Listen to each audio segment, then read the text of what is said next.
আমি জলপাইগুড়ি থেকে অনেক মন্ডল বলছি। আমার প্রশ্ন হলো, আমি অনেক কৃষ্ণ ভক্তদের দেখি যে তারা সন্ধ্যার পর শিব ঠাকুরের পূজা করে না। আমিও যদি সন্ধ্যার পর ঠিক শিব ঠাকুরের পূজা না করি তাহলে কেন প্রবলেম আছে?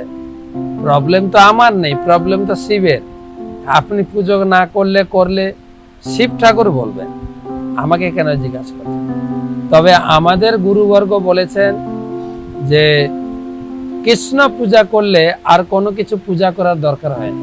যস্মিন তুষ্টে জগৎ তুষ্ট, শাস্ত্রে বলা হয়েছে।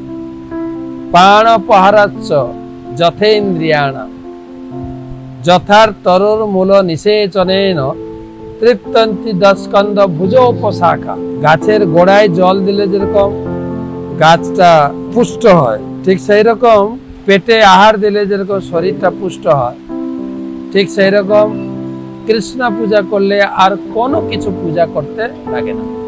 আমার প্রশ্ন, দণ্ডবত প্রণাম কি শুধু ভগবান শ্রীকৃষ্ণকে করতে হয়, নাকি গুরুদেব বা দেবতা যে কেউ সবাইকে প্রণাম করবেন?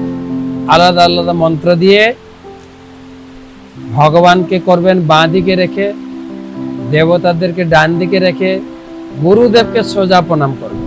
বামে প্রণমের বিষ্ণু, দক্ষিণে শক্তি শঙ্কর, প্রণামস্ত গুরুর অগ্রে অন্যথা নিষ্ফলং ভাবে।